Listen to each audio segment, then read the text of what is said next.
The opening track, Owner of a Lonely Heart, massive hit single, worldwide Yeah, hit, #1 in the US, 28 in the UK. And you write, quote, how the song came to be on the album at all has had some differences of interpretation over the years. So it's yeah. interesting that it was one of the last songs recorded for the album, but the song had been around for a while. Give us the most accurate story you can come up with based on your research and the Yeah. interviews that you've done as to how this But, song to be.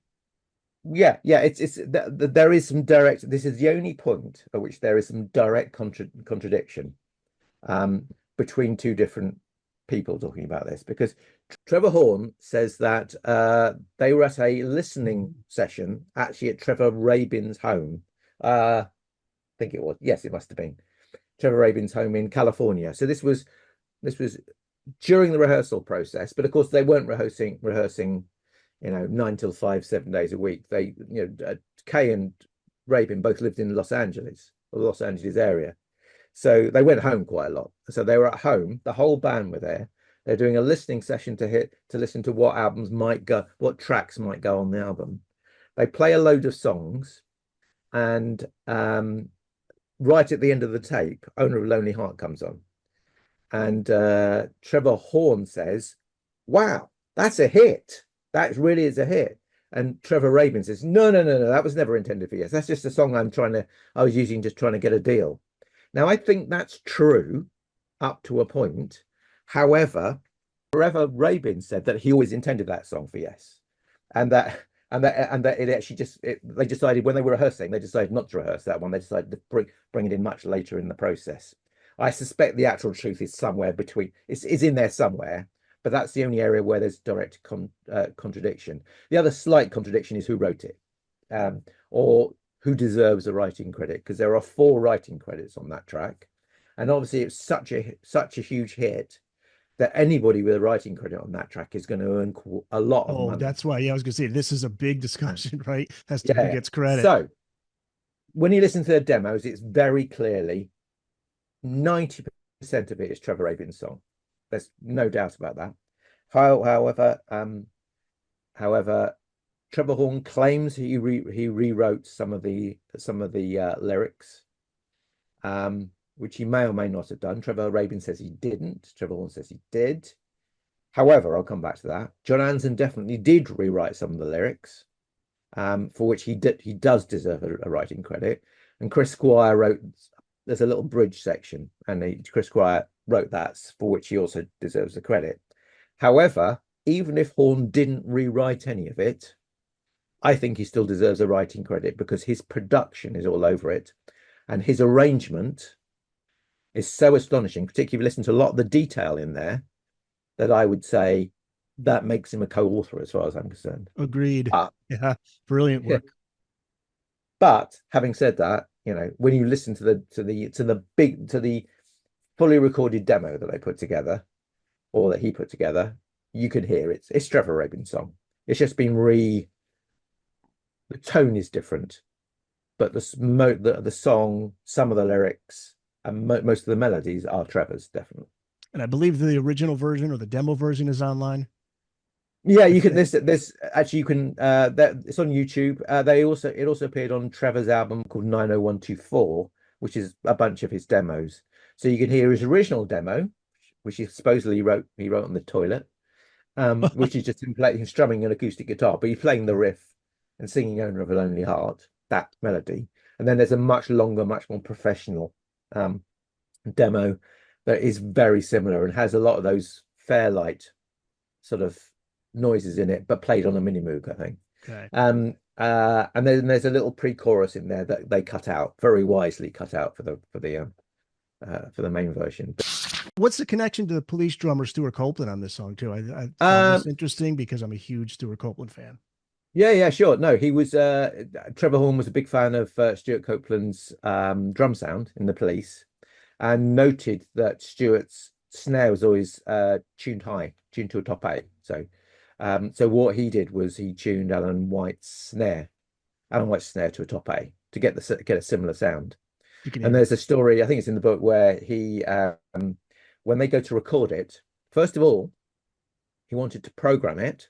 So he programmed a drum pattern which Alan White then played over, um, without complaint, by the sounds of it. Alan White being, when he was still with us, one of the nicest guys in rock. When he's playing the drum part, Trevor Horn keeps saying, "Oh, stop! No, hang on. Let's take away some of the drum kit." So they keep taking away parts of the drum kit until all Alan's left with is a snare, a hi-hat, and a bass drum. Although there is some, you can hear some tom in the actual song as well. So yeah, that was the point. It was because he was a big fan of Stuart Copeland's drum sound and wanted his drum sound to sound like it, or at least the drum sound on Owner of a Lonely Heart. Trevor Yeah. Horn's arrangement, getting back to that, you break down the sections in the book, which is great. What are some of the standout moments for you when it comes to the production of the track? Well, I think the most interesting, and Trevor Horn gives Alan White a lot of credit for this because the things that people really notice are all those little strange noises, like duh, duh, duh, duh, duh, which came from the Fairlight, which was a early 80s incredibly expensive sampling machine. In fact, I put a picture of it in the book. It's so Very important. popular at the time. Yeah. And so Trevor Horn had access to that and the synclavier, another sampling machine, but manufactured in a different way.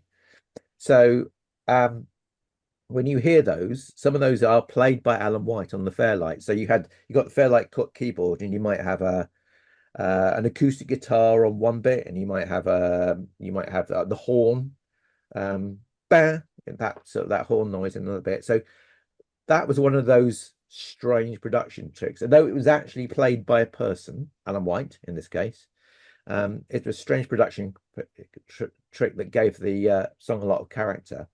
The other really interesting one, apart from all the detail, it's huge amounts of detail. So, if you break down the individual tracks, you hear there's a clean guitar here, there's an overdriven guitar there,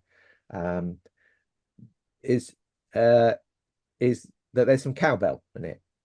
So in the opening verse, it's just a straight cowbell. It's an actual cowbell being played by somebody. But as the song goes on, it becomes more textural. It goes down in the mix, but it starts creating a melodic pattern. So when you actually listen to it, you can hear this cowbell, which it's no longer just a percussion instrument. It's a melodic instrument, and that detail is something that Horn would have put together with Gary Langham and their Fairlight programmer. There's no way anybody in Yes would have come up with that in a million years. That's all Trevor Horn.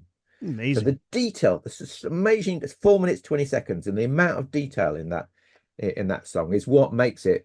This is all stuff you wouldn't really notice at your front of your mind when you're listening to it on the radio, but it all goes in somewhere, and it all makes the track much more distinctive. So that track is a miracle of lots of different things coming together, really. But it's the arrangement, I think, that really makes it. And this song convinced Ahmet Ertegun to re-sign Yes to Atlantic, which is Yeah. also interesting. But John Anderson wasn't a fan. Talk about what his first impression of the song was. Well, yeah. I mean, nobody knew it was going to be a big hit. I mean, Trevor Rabin thought it would be. Trevor Horn was convinced it was going to be, but John Anderson just said it's a pop song. He said it's not Send in the Clowns. Right. That was And so, which the implication being that that's a very sophisticated tune written by Stephen Sondheim, and the Owner of a Lonely Heart is nothing really. And if you hear some of the other things that are like, if you listen to, I haven't put this in the book, but there's Michael Tate, who was his old lighting designer.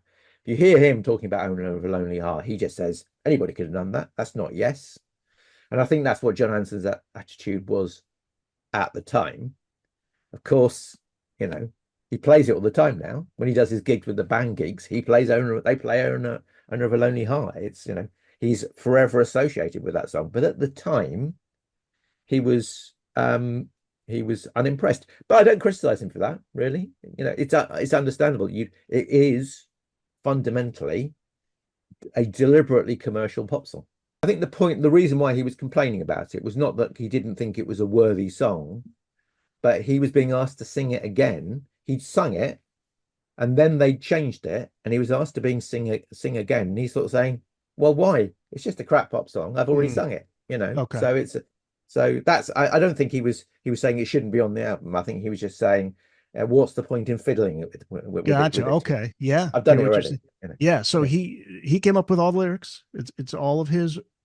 No, no, no. It's the most of it is, well, we don't know because it's one of those things where Trevor Horn is claiming to have written some of the lyrics, but certainly most of the lyrics are um a lot of the lyrics are Trevor Rabin's because a lot of the lyrics are in the original demo. John Anderson rewrote parts of the verses, so the whole here's a good story. It's quite a well-known story, but here's a good one. That's in the second verse he sings about the eagle in the sky. Trevor Horn didn't think that worked, didn't think it fitted with the rest of the lyrics. It is a very much a John Anderson-ism, and so you can hear a little gunshot in the background, and that's him and Gary Langham shooting down the eagle in the sky.